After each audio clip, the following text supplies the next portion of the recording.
Estancada y vulnerable.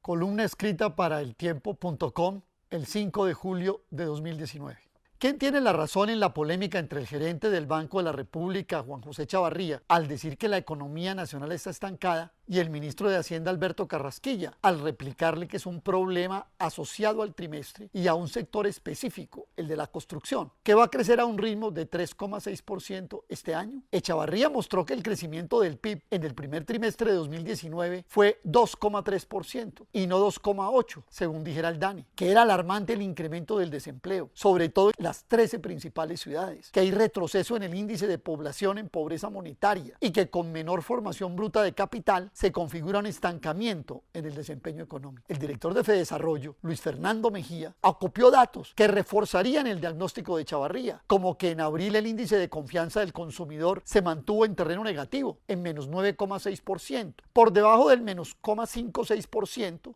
de marzo, o que entonces el número de ocupados se reducía ya en 164.000 puestos, o que de concretarse ciertos riesgos como la caída de la construcción o la parálisis en proyectos de infraestructura, el crecimiento para 2019 estaría por debajo del 3%, rango en el que ya sembraron expectativas Bank of America, JP Morgan e Itaú. Para mayo, Fedesarrollo advirtió deterioro tanto en el índice de confianza comercial a 26,3%, con menos 3,5 puntos porcentuales menos frente a abril por el incremento de inventarios, como en la capacidad industrial utilizada del 70%, la más baja desde agosto de 2018. Chavarría adelantó además que la devaluación de las más altas de 2019 en mercados emergentes muestra pérdida de correlación entre la tasa de cambio y el precio del petróleo y demás materias primas. La atribuye a factores residuales. El IIF,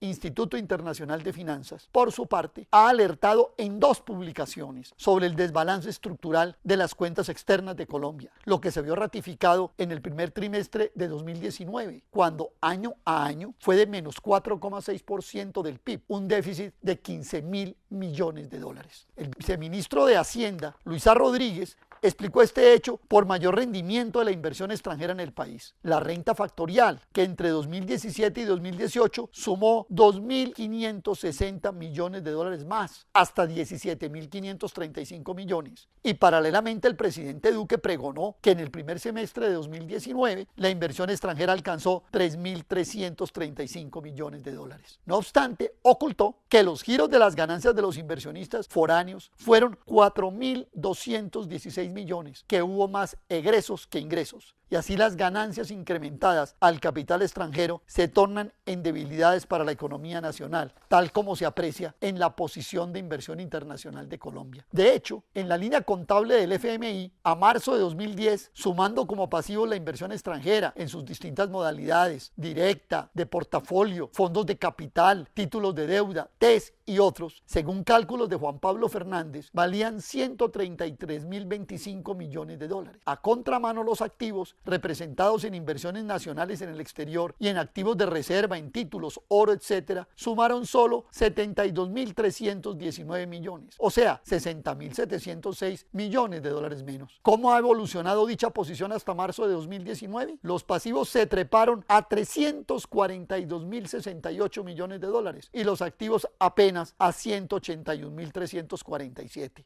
una diferencia de 160.720 millones, casi el triple de 9 años atrás. Con respecto a estos activos, hay que anotar que al cruzarse con la deuda externa, las reservas internacionales de 51.462 millones de dólares son solo 38% del monto total adeudado, un porcentaje, según datos del Banco Mundial, inferior al promedio de América Latina y el Caribe de 47%. Y en cuanto al sector privado, sus inversiones en el exterior son casi iguales a su endeudamiento externo, incluyendo 18.485 millones de dólares del sector financiero. Es decir, la expansión internacional de las firmas colombianas, como la de los bancos, se hace al debe y no fruto de valor creado. La evidencia presentada permite concluir que tiene fundamento el llamado de Juan José Chavarría, tanto por el estancamiento como por la vulnerabilidad de la economía nacional. Y es grave que el gobierno de Duque, en tanto persiste en la política económica de atraer capital extranjero, se preocupe más por desvirtuar al mensajero que por asumir correctivos estructurales que se demandan.